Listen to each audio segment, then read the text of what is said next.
Hello everyone, today we make a bit of healthy Byzantine history, actually discussing one of the most critical periods in the existence of the empire, one especially of territorial disarticulation, leading up to chapters that we covered adequately, at least as far as a manualistic introduction is concerned, that is the Komnenian dynasty. We really made lots of videos on. We'll continue with more in-depth stuff, but we have sort of paved the way for the entire period already. This is the immediate before, in which we can find, in fact, the same roots for the Komnenian. I don't like the term, but some people have defined it revolution. Surely lots of things changed as a consequence of this public collapse, because that's what it got down to.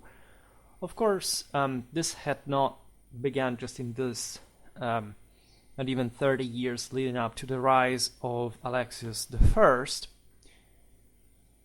And that, in fact, can be framed within the broader shortcomings of the Macedonian dynasty that, during the 11th century, after Basil II, began essentially to overlook the major unresolved problems of the empire and sort of lost that energy that had characterized the earlier rulers, especially in the attempt of maintaining that solid state that really traced its roots, even though the system had been obviously modified, however, still back into antiquity, into properly the Constantinian state. We talk today of this phase from the death of the Emperor Constantine IX, which saw the restoration to power of Theodora, the daughter of Constantine VIII, so Porphyrogenita, by the way, a woman of enormous importance in this phase in history, because through her marriages she came to dominate Byzantine politics. By some, this was seen as an indicator of course, of a sort of moral corruption. For example, the Patriarch of Constantinople, Michael Cerularius, at some point, of course, in the contrast that existed in a broader sense also within the Byzantine Empire, naturally much less than in the West, between the papacy and the Germanic emperors, the appointment of the bishop, saying that if this was a prerogative of the Byzantine emperor, that was in fact much more accustomed to behave so. This was not the one of a woman, right? Theodora is a very interesting character. Today we talk less. She's the namesake, by the way, of Justinian's wife. This is another. There was also another great co-ruler, at least in that case. Today we briefly just address Theodora's last years of reign between 1055 and 1056, because she was already pretty old. But when Constantine died, she imposed herself, proving also how much leverage she had on Byzantine politics, to in fact be technically crowned as emperor. Right? There was no such thing, even with Irene, as a Byzantine empress. It's a completely alien concept to any degree of traditional reality. Women cannot hold power by definition. In any case, in a more earthly human sense, this was the approximation for Theodora, who was, after all, the legitimate representative by blood of the Macedonian dynasty. She would govern the empire for 19 months before her death. Right. She was the last of three women to personally occupy the throne of Constantinople that just mentioned before. Although Theodora was active and engaged in her duties, the state was effectively run by powerful court eunuchs in her stead, which is obvious because she had also come to power, of course, backed by other figures.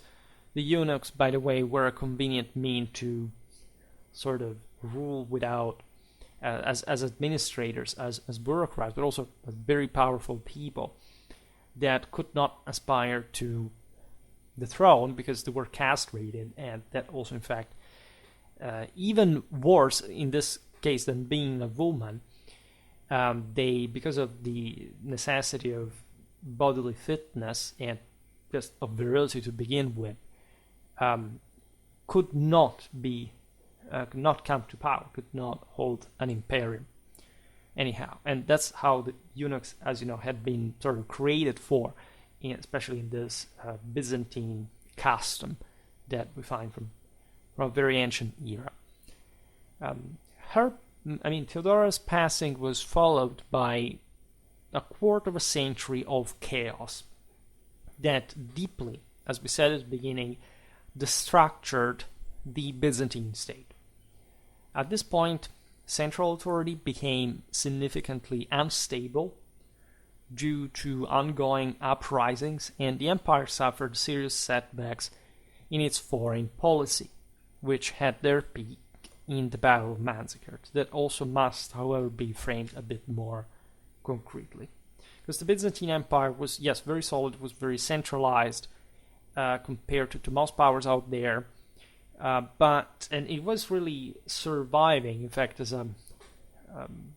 not a unique exception, but from that, in fact, Roman tradition that had been, for example, adopted by the same caliphates at this point, plural, that existed, for example, in Spain, albeit at this point also that system was disintegrating. The same is true for at least the concrete power of the Abbasid Caliphate. So actually the Byzantines still got it among these giants of the Mediterranean. Nevertheless, it was still, of course, a pre-industrial state. It was, as we have often described it, very much anchored to a very narrow geographical dimension, probably in the cornerstones of its dominion. It's true that Anatolia was a very importantly dynamic region, and that, of course, its loss after Manzikert was a very heavy blow to the empire. But aside from the fact that the Byzantines were basically able to take it back in the following century, and that, of course, things were a bit more shaded in terms of even this catastrophic defeat, we must, in fact, acknowledge that first, the problem laid within the empire wasn't much about the enemies per se. The same Seljuks were not so overwhelmingly threatening to the empire, even after Manzikert. The Siculo-Normans at that point, as we will see today, we have already observed in multiple videos on Alexios I, that is the one who dealt with that more concretely. We made a video about the Battle of Dyrrhachium. But, of course, the empire itself was a metaphysical entity that extended itself on a wide amount of territory that, in the moment in which could not be handled effectively anymore, brought to such destructuration, brought to other peoples to simply even enter this world. Think about the Rum, that is, the Arab term with which the Turks called the same Anatolia. So they mentally thought they were within the Roman Empire, which is actually something that the same Germans, for example, believed about the West from centuries before. And remember that, in that sense, Romanity, aside from the fact that it had been further revived by the papacy and the Germanic emperors in the West, had in fact never died, had never been seen as just yet another power, right? It was the only power, right? Admittedly, Islam achieved an enormous success and result to a degree, but it also fragmented much more sort of quickly than these other systems did, at least in terms of political division. Also, conventionally speaking, Islam was much also more unstable and sort of tormented compared to the West. It was much more Catholically consistent within itself, aside from the Byzantine charades that in the early Middle Ages to try to maintain the Levantine provinces and things like iconoclasm. That was a veritable disaster. That's also how they lost half of the empire to begin with. In any case, this period in Byzantine history is crucial because, for example, in southern Italy, the rise of the Normans would have not occurred had this specific crisis of the late Macedonian dynasty hadn't occurred, and bringing to very specific policies such as the demilitarization, the stop to the funds to maintain an imperial force in these regions, right? So it's actually a moment of great confusion, of great complication. Today we'll make it simple. We will need many more in-depth videos to describe the various steps, because between usurpers, other generals, who backed whom, etc., it's incredibly messed up. But this is in fact what the reality really was. As Theodora neared her end, her advisors looked for a successor, ultimately selecting an elderly and harmless dignitary named Michael. There were a series of sort of almost do-nothing emperors at this point. Michael was adopted rather than married, because it seemed more, say, fitting to the differences between the two. And in fact, this Michael was an ineffective ruler. He was Michael VI in the official numeration. He ruled between 1056 and 1057. He was forced to abdicate so quickly following a military uprising that brought Isaac Comnenus, a member of the Anatolian military aristocracy, to the throne. So yes, this is the Komnenoi, the clan who was still around, who is this first earlier Komnenian ruler before Alexios. Isaac did not have a long reign either. Isaac I ruled between 1057 and 1059. Essentially, he represented a brief military response to this broader degeneration of the Constantinopolitan government. The Anatolian ward was, again, in fact, the military one, the one from which the most powerful element of the army came from which the better generals. Also, it was just the most important part of the empire as a whole. Right, West Europe was not as important as Anatolia, because this was one region in which the hinterland had been satisfactorily Byzantinized, let's say, to go beyond a bit that sense of, again, just narrowly urban and coastal Aegean control, even though this was technically true also for Anatolia at large, but there was much more sort of military colonization. And importantly enough, on this very important eastern frontier that had been quite hot since ever, it was the one that the Roman Empire had since essentially the 1st century BC. Thus, it had been structured to serve this specific purpose. The fierce Byzantine tagmata, imperial cavalry, came from these areas. Right? We were talking about it yesterday in the video about the Byzantine war horse. At this point, there are still the so-called Nicephorian cataphracts around since the 10th century. It was a pretty bulky system. That's why its loss after Manzikert was so disastrous. However, Isaac himself was ousted by a rival faction that had placed Constantine Ducas on the throne. His reign was heavily influenced by the famous intellectual Michael Psellus. We talked about him in another video that brings his name, so just search Schwerpunkt Psellus and you'll find that. Remember, I have many of you subscribing and saying things. I'm writing a fantasy novel about the Byzantine Empire. What do you talk about? I made hundreds of videos about Byzantine history. Right, search for them. Right, if you are not even aware of the fundamentals, like why did they do this or do that, I explained it for days in a row. right? And it's all uploaded. You can easily find it. Use the search function. Use the playlists. I created them for a reason.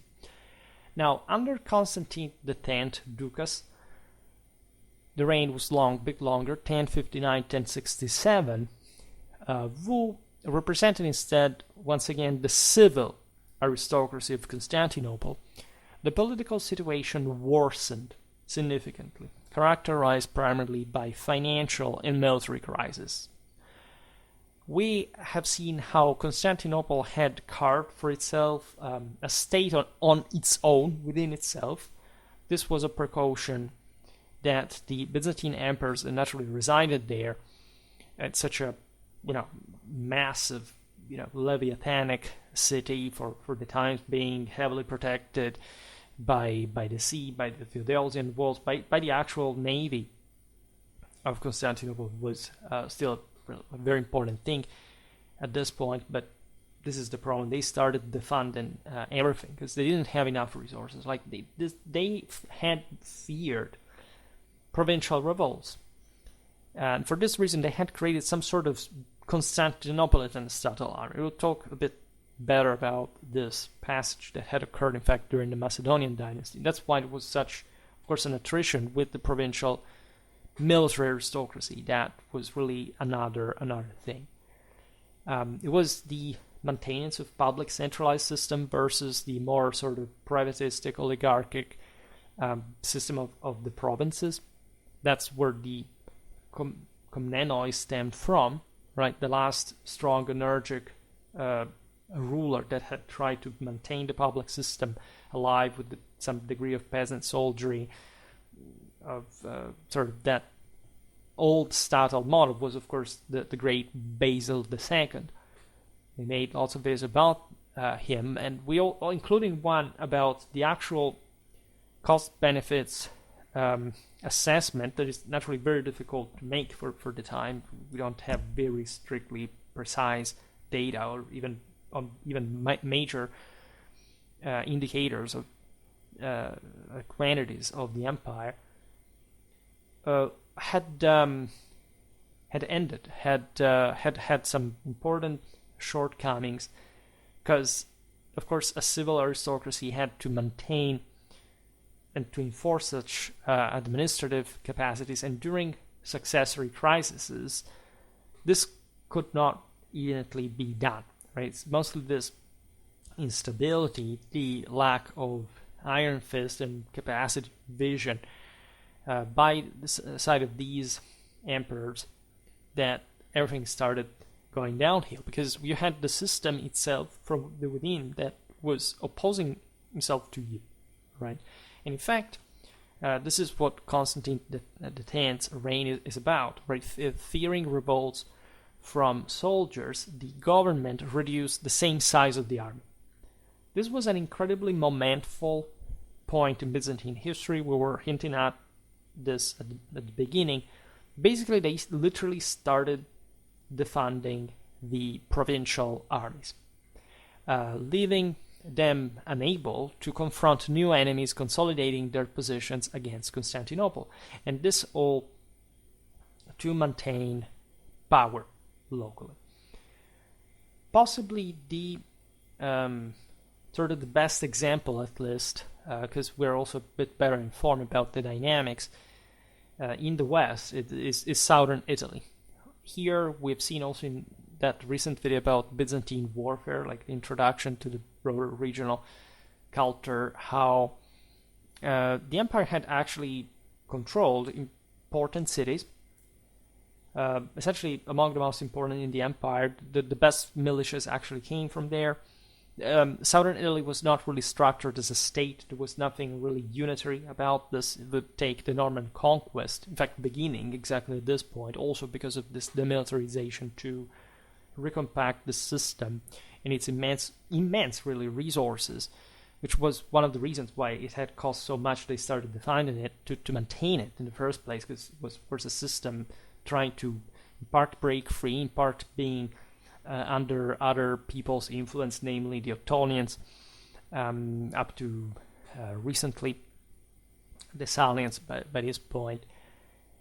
In even though the latter now were mostly engulfed in the investiture controversy, were starting to be.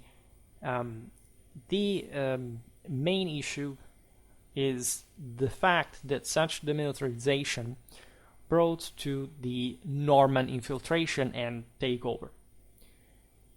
All this while other invaders, the usual nomads from the Pontic steppes and beyond, poured into the Balkans, of course from the north, and the Seljuk Turks, we will discuss these all in a while, began to mobilize in the east.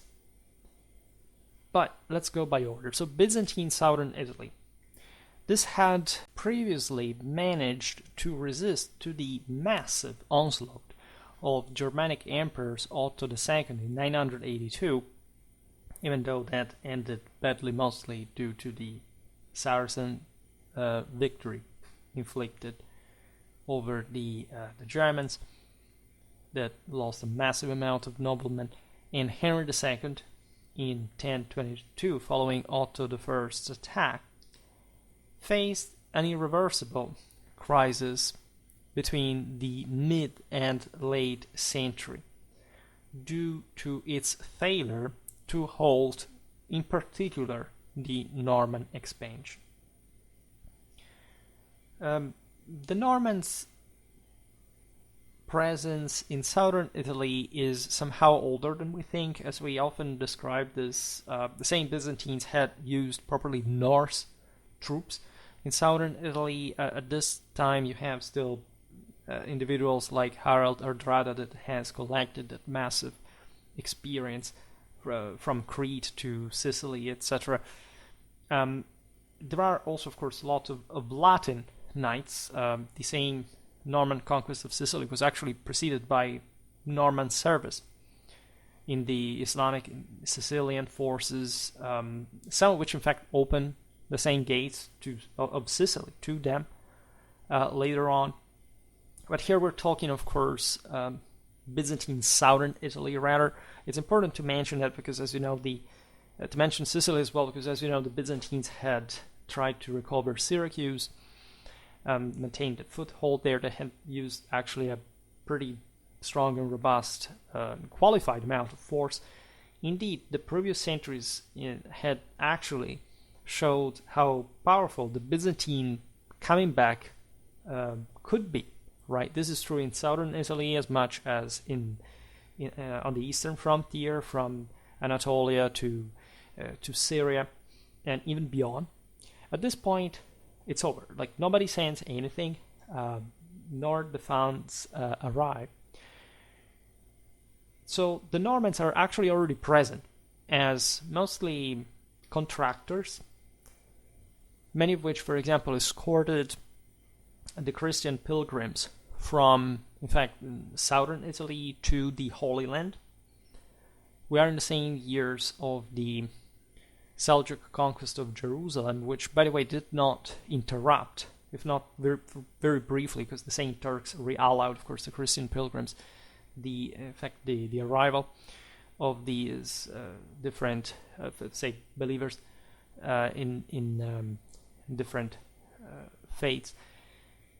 And on the contrary, these expeditions to the Holy Land had become ever better organized. Actually, much of what the Crusades would operationally turn into can be seen as a further development of this model that already existed, in which the Normans were quite involved. There were lots of properly Latin knights, not Vikings anymore, even though they did exist as well at the same time. That's the interesting part of the story. In the Byzantine armies. For example, at Manzikert, notoriously, were some Normans, some Frankish knights there, that were tasked with important missions to keep the Turks at bay as screen. Actually, at some point they failed as well. They're defeated by Seljuks, but they were there. All right, so we're talking about actually a very small world, all in all, especially for these adventurers. From the Byzantine side, because we mostly talked about Reinulf Drango first, because in 1030 he received by the Duke of Naples the county of Aversa in virtual fief, right? But from the Byzantine side, paradoxically, there had been even earlier Normans. For example, Melo, a nobleman of Norman ancestry from Bari, had famously rebelled against Byzantine authority as early as 1009. This also brought to his revolt was actually crushed in the Battle of Cannae, at the same identical place of the ancient Cannae. And there is a mix there of Ruthenians, of other Slavs, these Normans. There were lots of different, in that case, probably Byzantine auxiliary forces. I made a video about many different nationalities of Byzantine auxiliaries that can be interesting to look at in this sense. In any case, especially from the Longobarд part of the of southern Italy, that had already also used mercenaries, Saracens as mercenaries, etc., and or also the Tyrrhenian, theoretically Byzantine, but very much autonomous, if not virtually independent duchies, such as the ones of Naples, we were mentioning before, for Ranulf Drengot, witness the affirmation, the arrival of the Normans. That start, in fact, creating these principalities like the one of Aversa from the other side of the Byzantine, of southern Italy compared to the Byzantine world. And this makes sense because that era was sort of more fragmented. That's where they start recompacting it. And then the Byzantines are mostly, like in the case of Bari, very much a coastal presence, if anything. They have not just bailed out consistently from southern Italy in terms of more consistent military forces, but they were, as we were saying before, mostly just in these coastal cities and could, say, ship troops, of course, via sea, etc. The Normans are much, a bit more also of a terrestrial power to begin with. They're rough and tough, Western Frankish, mostly. There were lots of other people, other, Gallic, let's say, or German or Lombard individuals, including local southern Italians, at that point joining them, mostly as foot troops, but not only, just also recently we made a video about southern Italian Sicilian warfare during this time, and we've seen that we're actually pretty heavily armored Longobards horsemen that we tend to forget a bit because eventually the Normans incarnate a bit more this greater model of cavalry. But of course, the Duchy of Benevent, its various splittings, had an important Frankish influence for quite a while, even though they had never been fully conquered, etc. And so there is a bit this myth that the Longobards would have had sort of not such good cavalry. Actually, they had, except the Western Frankish one was superior to basically anyone we see here.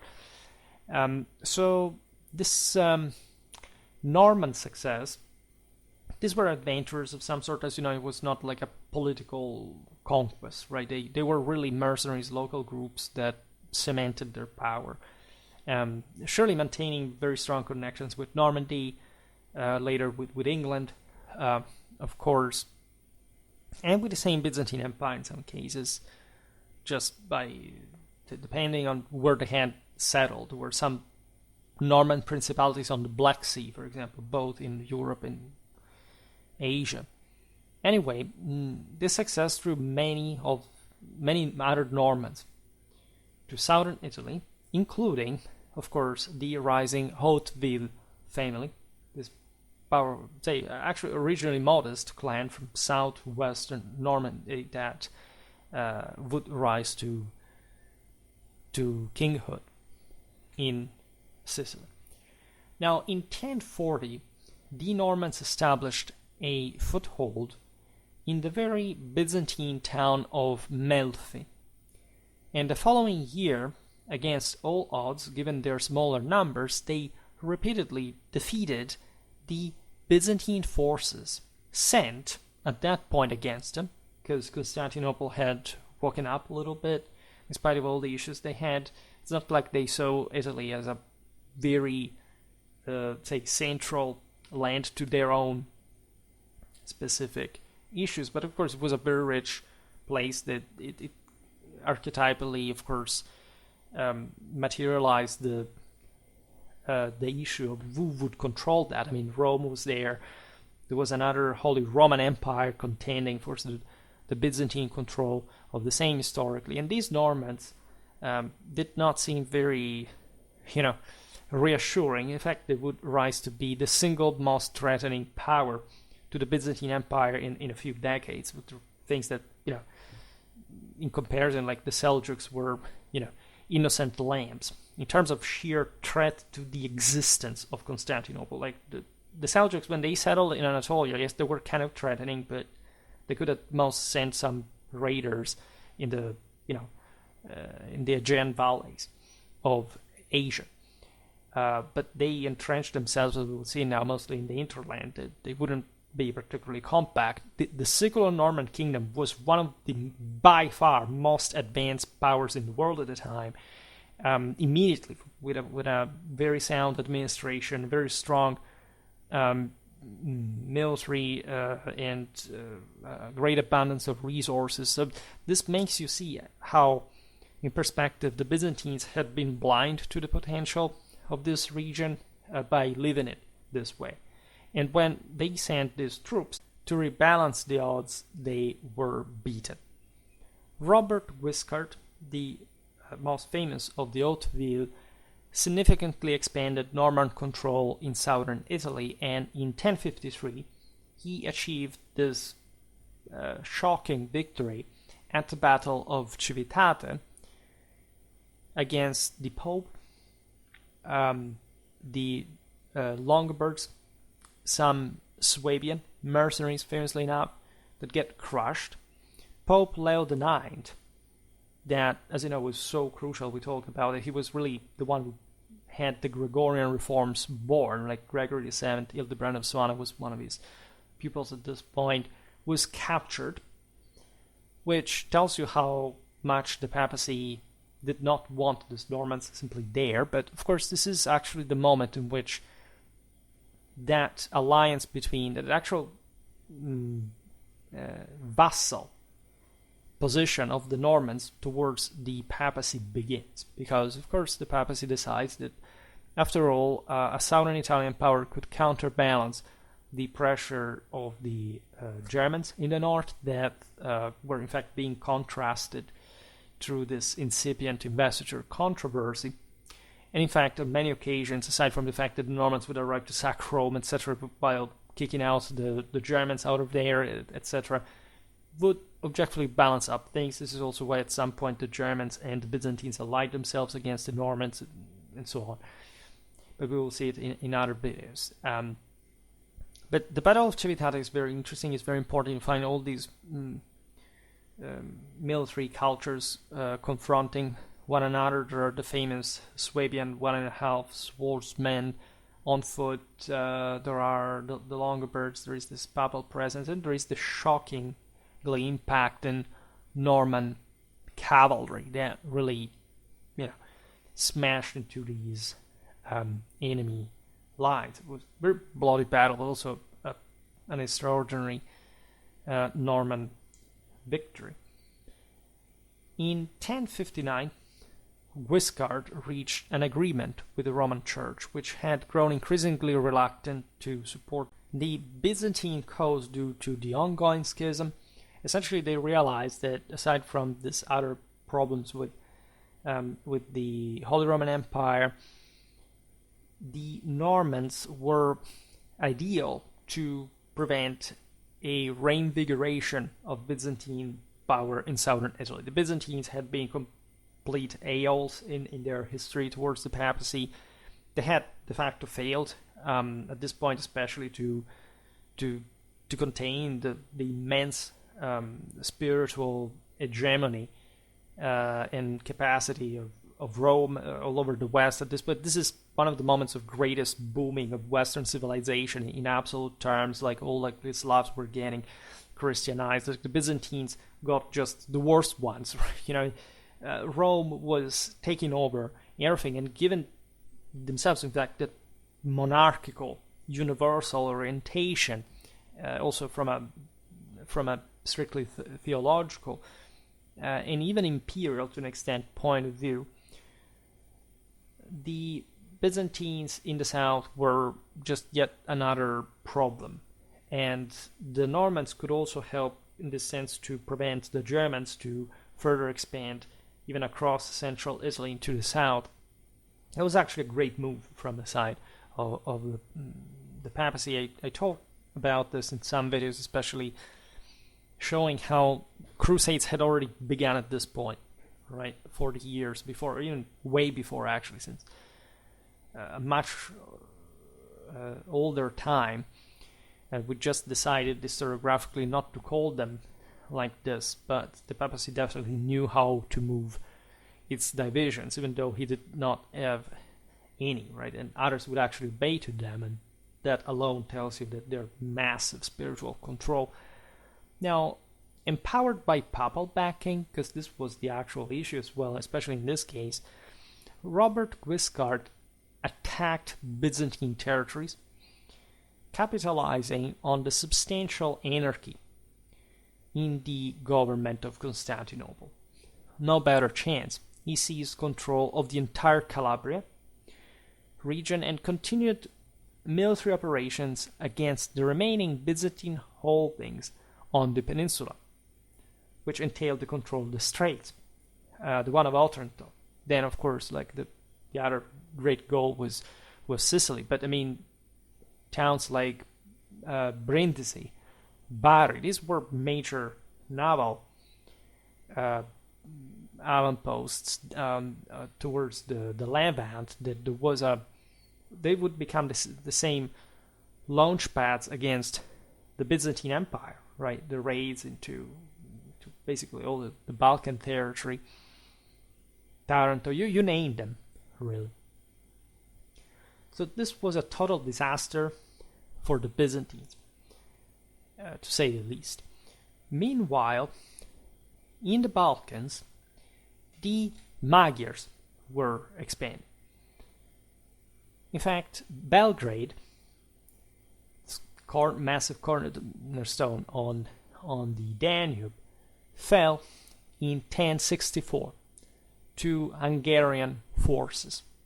The same year, a devastating invasion by the nomadic Turkic people of the Uzes pushed as far as Greece. This gives you a dimension of the disaster. This would go on essentially uninterruptedly until Alexios Comnenus, and it tells you also in a pretty graphic way how much damage was caused to the Macedonian Byzantine Empire that had in the previous generations been a massive superpower, like something enormous. Like the Byzantines had achieved to a vast reconquest from Sicily to Armenia, from Croatia to Syria, through the Euphrates. They were re-entering Mesopotamia. That's when things started getting rough with the Seljuks that were coming with the same power but the opposite direction. In fact, this was yet the other most important threat at this point, because the Siculo-Normans will become really a major issue starting from the 80s. Right? The loss of southern Italy was disastrous, but at the moment did not present with a direct threat.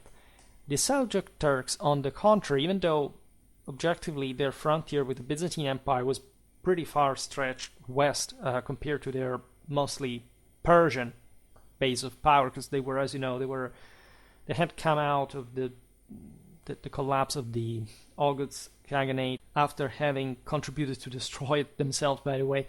It was already weakened. It just put the nail on the coffin. Of course, this was broadly Central European, Central Asian people that continued to have, in fact, very strong contacts with Central Asia as well. So all these troops, all these raiders, all these horse archers, aside from the nobility that again heavily Persified and sort of sedentarized, they could still rely on the swarms of not just Turks, by the way, that they came from but everywhere. Just at this point, of course, the prevalent ethnicity in the steppe was the Turks, and this seemed really a great threat for the empire in the eastern provinces. The Seljuks were really beginning to expand uncontrollably. The Seljuks were called like this because of their one of their leaders, and they delivered the final blow to the declining Abbasid Empire. That would actually last, as you know, until the 13th century, the Mongol destruction of Baghdad. That was one of the greatest losses in the entire history of mankind. That's actually a way more traumatic event for Islam than anything the Crusades represented. It's not like those were light blows either, but in comparison, also for us, like all the treasures of Baghdad, all the what was it? It's better not even to think about that. The relation, as you know, between the Turks and the Arabs had been relatively strained, but also somehow cooperative. The Turks had basically been hired as mercenaries, Gulams, Mamluks, whatever you want to call them, practically since the very beginning of Islam.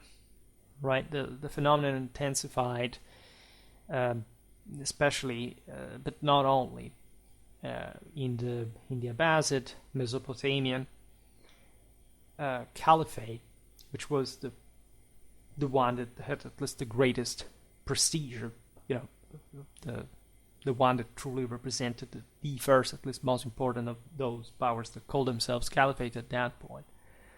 That was also in itself heavily Persified culturally. The same Persia was sort of a frontier that the Abbasids had controlled historically, and so from that region was a great catalysm for all these Turkic warbands would be hired as far as, Morocco and Spain. In any case, these Turks, of course, begin to gradually take over themselves because they were the armed wing, the finest element in the gradually declining Arab armies, at least properly in the decline of their Arab component of that model that, as we said before, was a bit shared by the Byzantines themselves, in as much as the Abbasid Empire was basically a heir to the Byzantine and the Persian ones in many ways. They ruled from the same places the Sasanians, and at times, as you know, the Romans also had. In 1055, the Seljuks captured Baghdad itself, reducing the Abbasid Caliphate to a mere shadow of its former self. You can argue that now that the Abbasid Caliphate existed as a polity, but was incorporated in, or at least subjugated into the broader Seljuk domination, that in this case figured as a sort of protection of the Sunni Caliphate. The Turks were, as newly converted zealots, of course, very much more bloodily enthusiastic in having to compensate for showing what their fate was about. They were at large extremely primitive, brutal, and savage people, of course, like anyone coming from Central Asia, and they were thus good soldiers. But of course, this is much more than that, right? The Seljuks extended to an enormous area that at some point, again, they wouldn't control, because it split in all different regional potentates that shared this original descendants from the Seljuk dynasty, but also were something really different. And it's not much, in fact, about the Turks here, that we should focus on, but the various populations that they came to control that contributed themselves, given that they were, especially in the Mashrek, as you know, always at the frontier between the sedentary and the nomadic world, very sort of tendentially more militarized and also unstable, and so participating to these great movements. And that's how, in fact, the breakthrough into Byzantine Anatolia occurred. There weren't only Turks, there were great numbers of Caucasians in general. Like you had even Slavs, you had the Kurds. In fact, many of these peoples had been pouring to the Byzantine frontier way before that, and sort of even facilitated later the Seljuk invasion, because they knew that would have been actually a more unstable system. They would have paid less taxes than what the Byzantines would have made them do. This year there had been also the relocation of the Armenians that were fleeing from this other wave of Islamic conquerors.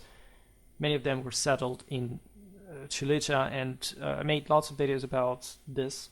I mean, some of them, right? And we'll come back on the topic.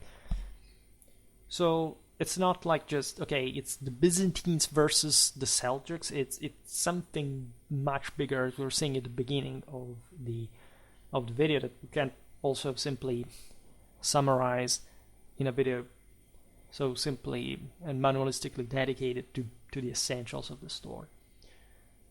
In any case, as you know, the same Seljuk dynasty would go extinguished essentially with the same Abbasid Caliphate in 1258, but that's another story.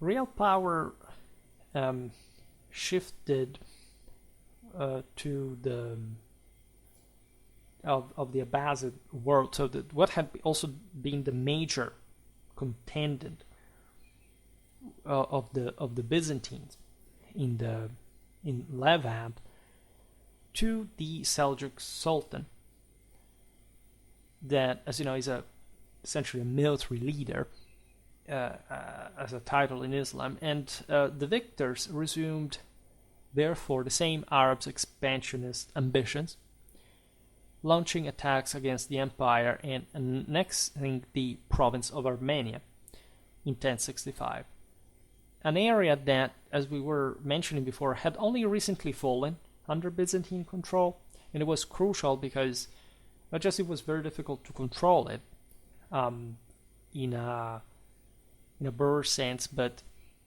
exactly for this, the fact that the Byzantines had succeeded in doing so, and because the Armenians were quite rebellious, and in their mountains they were difficult to tame, but the Macedonian reconquest had been so strong and powerful that they had overwhelmed, that had managed to maintain quite steadily some strongholds, and now they were pouring to Mesopotamia. Well, the Seljuks stopped this. Essentially, if you look also at the campaign of Manzikert, of 2,300 videos, only 2 I lost due to some technical issues. One was a very early one about the Battle of Manzikert, in which we explain all the strategic context. I will remake it. It will be better, if anything, this time. But it was not a bad video, and we were observing that exactly that this scenario, that the armies of Alp-Arslan were operating in Syria, and then he left because the Byzantines were also expanding further from Armenia, and he reaches them there, and that's where the battle actually takes place, near to the Lake Van. And as we were saying before, this was a pretty stretched theater for the same Seljuks. We're talking about massive distances. It's not much that the Seljuks couldn't cover them quickly, as that campaign actually proved, but the fact of controlling the local communities.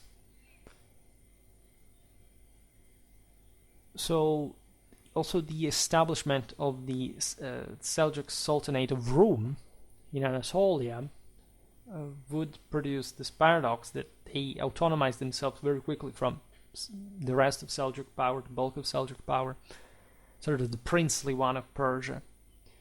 And they actually resisted further, in that sense, Seljuk invasions.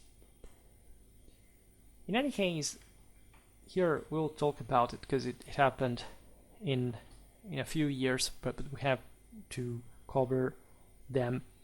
The Seljuks went on to conquer Caesarea and Cappadocia in 1067. Cappadocia, as you know, was a very militarized frontier since the beginning of the Roman imperial presence. And they made a bit about the ancient province of Cappadocia. Caesarea was probably the cornerstone of that province. So this first blow was actually pretty impressive.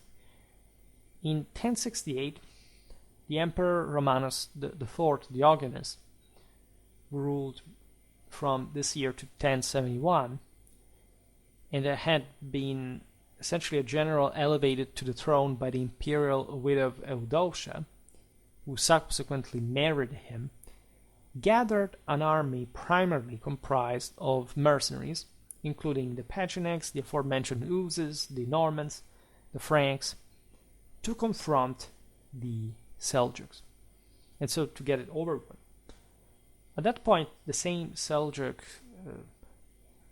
expansion could have suffered a severe halt. The Byzantines could have maintained Anatolia.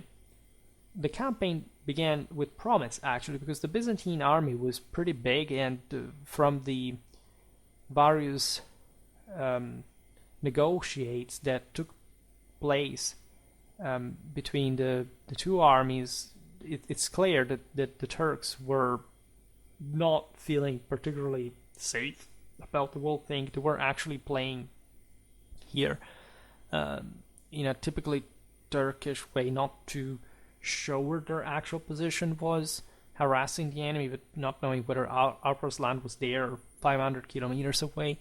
Yeah, that's also how the Battle of Manzikert really happened. And so on August the 19th, 1071, the Byzantines suffered a catastrophic defeat near the Armenian town of Manzikert. Now, the idea of a catastrophe is mostly stemming from the strategic consequences of the battle, or if you want, the political ones as well. Telling the truth, when you study the battle and you study the story of the immediate aftermath, what the Byzantines did, what the Turks did, it's not like here simply the Byzantine army was steamrolled and everything collapsed from a day to another. No, right? There was all a set of circumstances brought to the thing. The battle didn't even see a Byzantine rout, right? As we were addressing the topic yesterday, the Turks were extremely good at wearing out their opponents, at skirmishing, harassing them, but they did not have the shock force to destroy the entirety of the Byzantine army that actually retreated to the camp after, by the way, an exhausting march over a pretty long stretch of land under the Turkish arrows, etc. The same Alparslan participated to the engagement, but everything is quite complex. And even afterwards, we realized that the Byzantines, yes, lost all these territories, but as always, it's not much like the Turks simply took over everything as individual political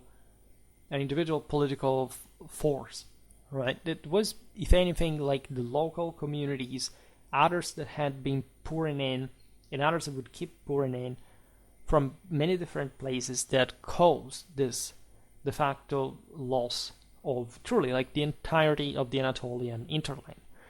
This changed literally the local landscape. The region desertified because the Turks, their government, that was not able to manage in the same unitary and effective way the local infrastructure, the irrigation systems, is a semi-arid area in the hinterland, and the Byzantines had been building these dams and canals for centuries. All this is not upkept.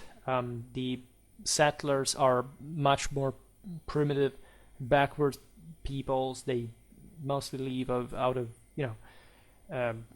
pastures, grazing. Many of them are sort of have a tribal background of sort. Even when they came from the Caucasus itself, they weren't even nomadic peoples.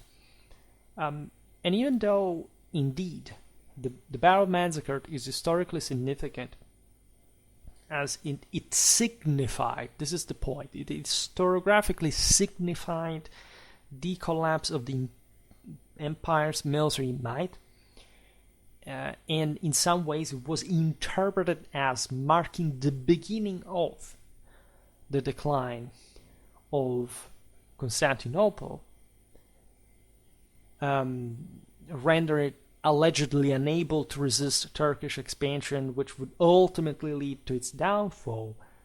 None of this is actually correct, right?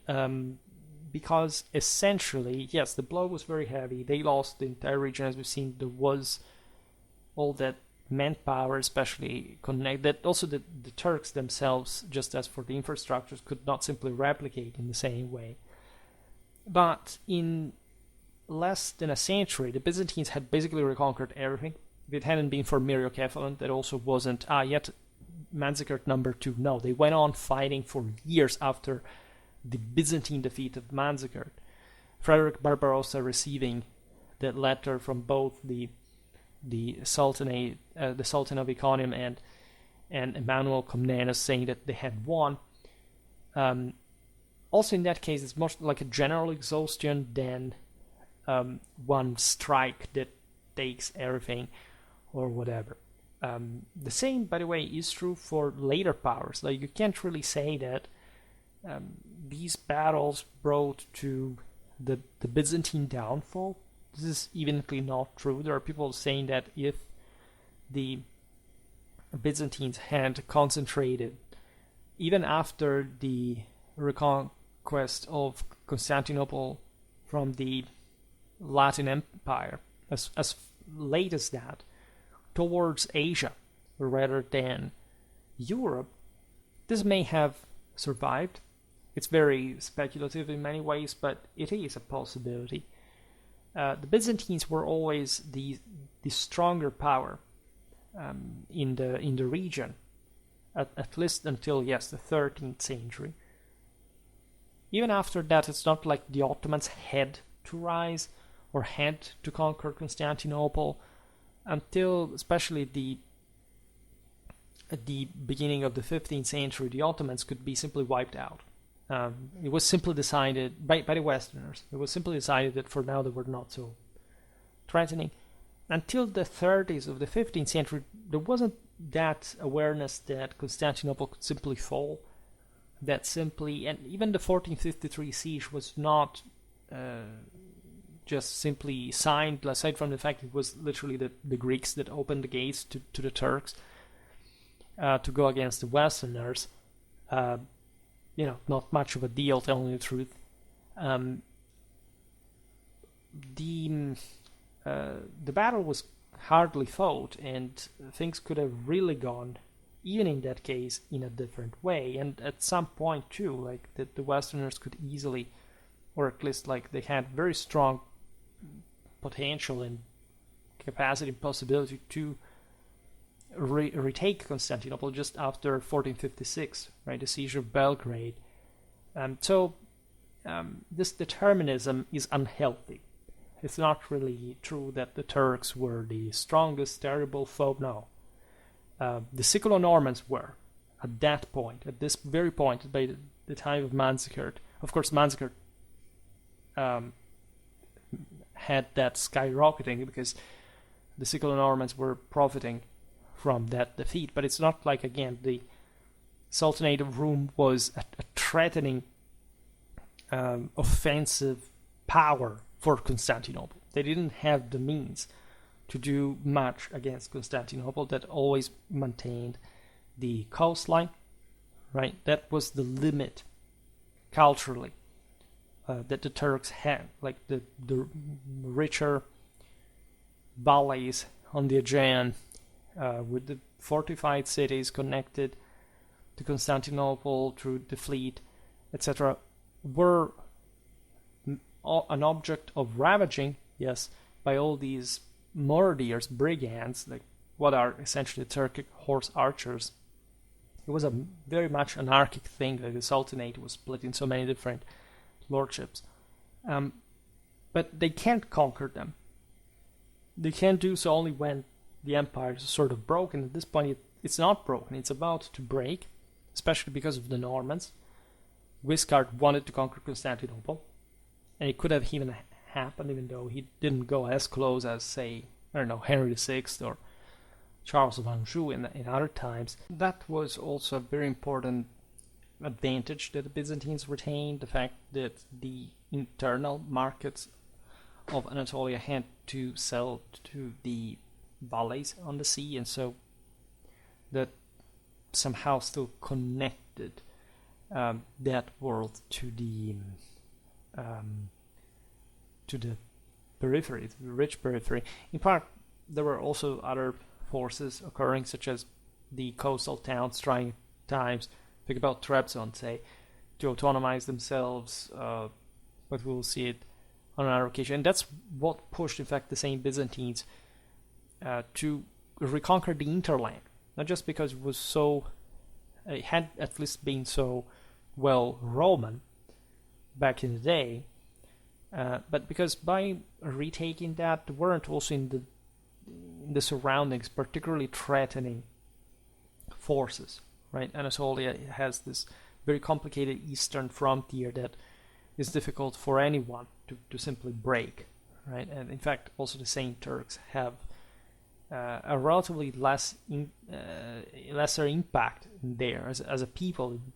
Just we've seen it in the video about Anatolian warfare. There is a lot of Western influence, a lot of Byzantine, Frankish influence that you don't see in other parts of the empire. This is true, right?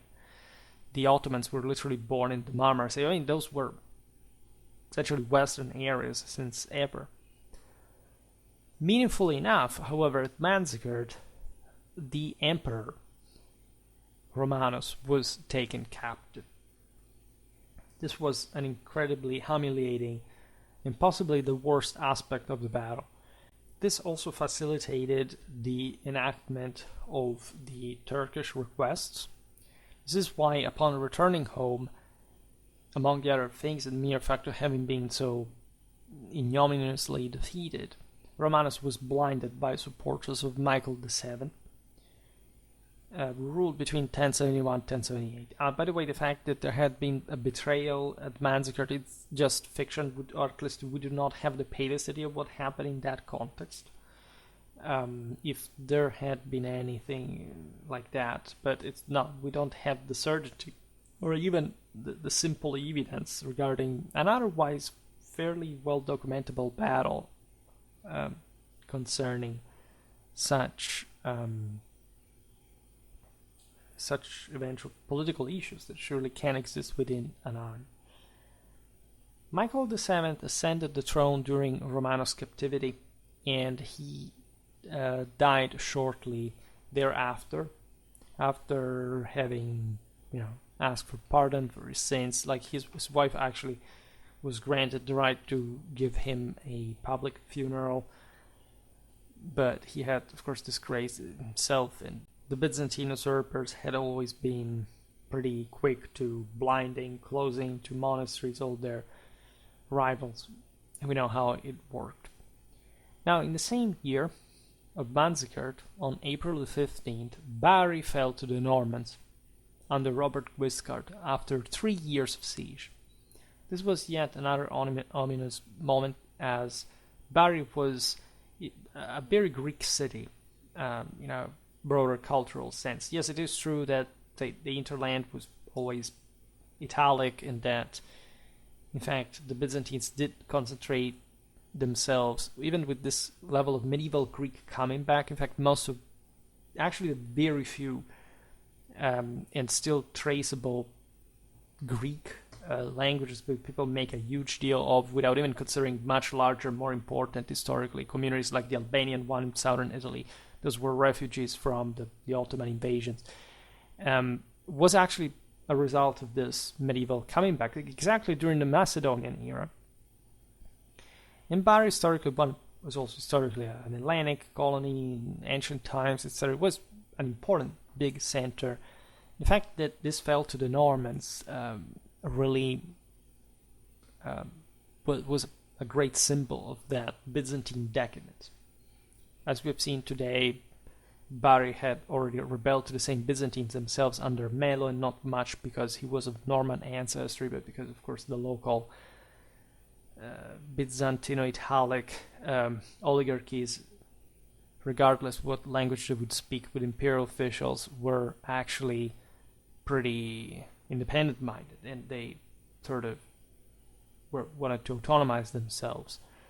Just this Apulian cities were more difficult to autonomize because they were closer to the Byzantine enforcement. At this point, there is the rise of the Venetians that will work for Constantinople with the Chrysobulla of Alexios I. It had been the Tyrrhenian duchies, Naples, Amalfi, Gaeta, etc., that had instead been a bit more autonomous since, ever, for a very long time before this, centuries. In any case, the loss of Bari again signaled the end of centuries of Byzantine dominance in southern Italy, because after that city fell, essentially there wasn't any other major center in. This had been the capital probably of the Catapanate. Everything had depended on that in the area. Now, the Byzantine territorial decline was exacerbated in the following years further, with the loss, for example, of control over Croatia and the Serbian Principality of Zeta, that is modern-day Montenegro. I made a video about those broader Serbian principalities up to pretty late in time. I have to resume a bit of Serbian history. That tells you a bit the story of those years. Both this Adriatic powers, this had in the coastal part been Roman Dalmatia, right? The Byzantines had retained as such, fell under Western influence in 1077. This included, of course, some important Roman papal spread. Croatia was fully within the Roman orbit. The Serbians would remain in the Byzantine one, but in general it was a pretty confused and sort of destabilized moment. Especially the Byzantines, as we understand from all this, were losing a lot all at once. The internal situation was equally dire, plagued by a severe economic crisis, primarily resulting from the policies of Michael VII's chief minister, the Logothete Nikephoritses, who implemented a state monopoly on grain trade, sharply driving up prices. So they really didn't want to understand. I mean, to an extent, yes, this was the way to maintain the control that actually the incoming Komnenians would be able to capitalize upon. But of course it also shows in the emergential measure the fact that at the root there was some greater distrust towards the concept of the empire itself. We tend to, I think, overlook how critical this specific time in history was for the stability of the empire. They went close to losing it more than, say, the empire of the 3rd century crisis. This was a pretty risky business, because everything depends on Constantinople. If Constantinople falls, which is not really a difficult thing, but that's in fact the point of how they make it. everything falls. Except in this extreme, the provinces are instead expandable. And so the idea here is, let's salvage as much as we can for Constantinople, and then, since there is really no other, because of course there was a degree of, say, almost national continuity, there was a broader Greek culture, there was especially a control of the ports, of the fortified citadels in those, and if you didn't have a navy, for example, like, you wouldn't work in as a conqueror. That's also why the Chrysobulla for the Venetians, because those were the only ones who could provide an actually permanent naval force, which the same empire, with all these defundings and just great difficulties just to upkeep it, it's the same issue condensed, couldn't really afford anymore, especially so protractedly. So it's the Macedonian era ended this badly. Internal strife continued to destabilize the empire, by the way, and again, that was apparently really the worst manifestation of the crisis. After foiling 2 attempts to overthrow him, Michael VII was eventually defeated in a revolt led by Nikephoros Botaniates, or Botaniates, the strategos of the Anatolic theme, once again, who represented the still existing military aristocracy of Asia Minor. Again, the Anatolian coastland existed with a fertile hinterland and so on. It was reduced, right?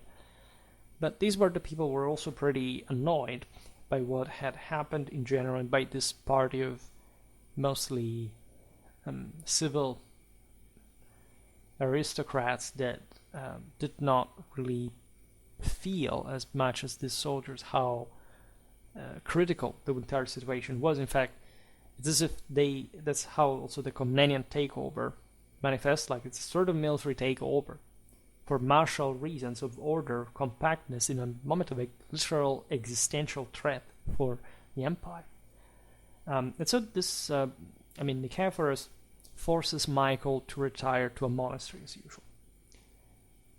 If they hadn't been, blind or something, it would have been also actually a peaceful way to end their lives in this otherwise quite troubled moment. However, the same Nikephoros III, that's how Botaniates comes in the list of Byzantine rulers between 1078 and 1081, was unable to stem the tide of internal disintegration. Was that big of a tide? His brief reign saw violent power struggles among rival factions, from which Alexios Komnenos ultimately emerged victorious. Like his predecessor, Alexios was aligned with the military aristocracy of Asia Minor and compelled Nikephoros III to abdicate. Right in this moment, the Seljuks were continuing their encroachment into the Anatolian peninsula, annexing much of the territory and establishing the Sultanate of Iconium, or Rum, so mentally framing themselves into this metaphysically definite Roman world that had echoed up to the obscure bowels of Central Asia, from which these people had partly come from, because of the magnitude of the cosmic centrality of Rome in the entire history of mankind.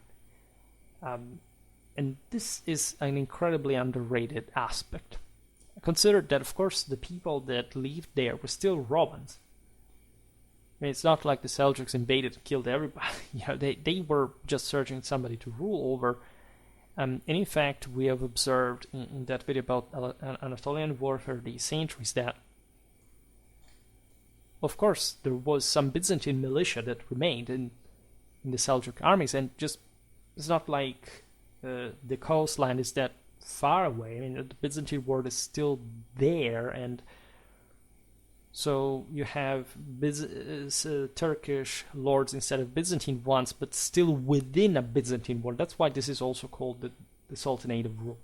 It's not like, of course, the Seljuks wanted to consider themselves simply Byzantine subjects, but the idea of it, this flirt, especially the need to escape from the other Seljuks, the big Seljuks, let's say, was very seducing. As we will see now, for example, in 1078, under Prince Suleiman, you have the establishment of the Sultanate of Iconium, but the original capital was, according to you, which city? You expect one in further interland? No, Nicaea, Izmir, which naturally was moved to Iconium, Konya, because otherwise the Byzantines would have obliterated them, because of course Constantinople would come back in force. But in these very years, after Manzikert, actually it does seem, because the Turks know, say, what the Normans are doing, what the Hungarians are doing, what other peoples from, say, the Pontic steppe are doing, and more, that the empire can fall. So they said, like, let's place ourselves first in Nicaea and see what happens, and then they fall back to Iconium, that is much less accessible, and that in fact would resist for an impressive amount of time historically, even though they didn't control, of course, the entirety of the Islamic Anatolia, especially in the north west, where all these little principalities that were virtually independent from Iconium. Again, not very solid state, not a very bulky power like, I don't know, the same Byzantines would be. And so there is a lot of influence, interference. We know well how the Franks were present there, not just as Franks, but as Byzantines, and how many Seljuks were actually used against, for example, the same Normans. Alexios Komnenos uses bands of these guys that are also very free to some extent against the other enemies on the other fronts. This is typically Byzantine, use everybody against everybody. That's how you stay afloat in all this mess. So, albeit Constantinople still maintained control over say, roughly the western part of Anatolia, and definitely part of the Mediterranean, especially in the Balkans, the Black Sea coast, it had lost significant portions of its most prosperous regions, where the main events of the empire had unfolded for centuries, which had been crucial to its vitality. Anatolia, again, was if anything, and this is paradoxical because it also shows you how not so strongly European this power really had become over time. Anatolia was the only real sort of national heartland that the empire had. Yes, there were the Balkans, it's true, but great part of the hinterland had been Slavicized historically. And of course, the Byzantines had reabsorbed this, especially by this point. However, Anatolia had been historically structured in a much better way. It had at some point been taken over by the Arabs early in the day, before the siege of Constantinople. Then the Byzantines take it back, and for a while it looked as something more similar to a national heartland, with manpower, labor force you could simply compact in this neatly outlined peninsula with pretty consistent interland that offers for so lots of these pastures, lots of these also ancient historical fortresses. It's so an ideal place to build an army to defend the eastern flank of the empire. It's actually huge, extensively and territorially. The late Macedonians, as we've seen here, had a right up to Armenia through this chain of fortresses interconnected with one another. All this nobility that survives as well eventually takes over power, of course, continues to live there in part, and or to want to recover Anatolia at large. And so this seemed sort of much more. This seems obvious, like the thing that really makes sense if you want to preserve the empire, if you are keen on that imperial regional revival. Except, of course, it's also this Aegean dimension of the empire that everything rests on, and that you don't have to underestimate, because that was actually the truer, more civilized and functional part of the empire, and also the one in fact that would allow it to continue this revival, to continue this reconquest, right? I'm glad that we are covering all these chapters of Byzantine history, because I started this series very early on the channel, and we have been looking at some of the I don't know how to sort of talk better about Byzantine history in an introductory sense. I think especially the fact that the Byzantine Empire was a single polity, that thus you can identify, as you have seen also in this video, the centrality of power in Constantinople and the succession of the various emperors, really helps in telling its history. And we have been doing it in some detail. Then, of course, we made, as you know, lots of other videos about the army, about even just Byzantinistics, about how to frame the historiographical question. But we've also been covering a really substantial part of the whole history. There is definitely really a lot we have to cover. We didn't talk, I think, exhaustively about even figures like Constantine or Theodosius, all right? But as far as medieval history, I can say that there is something arriving a bit later, more than a month, on Heraclius, which is yet another crucial moment. Speaking of also territorial destabilization, we talked a lot about, as we were saying before, the Komnenians. We've covered them all in this introductory fashion. We talked substantially about the Macedonians, right? But we need, say, I don't know, Constantine IV. I mean, it's not like, I don't know, Leo III, we didn't talk about him.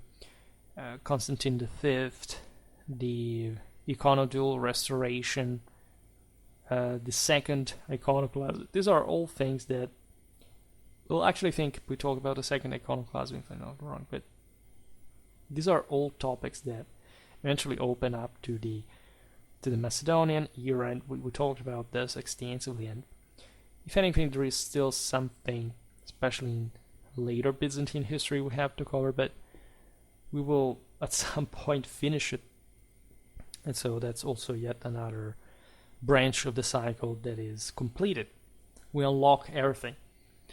And I'm glad that we are going to do so.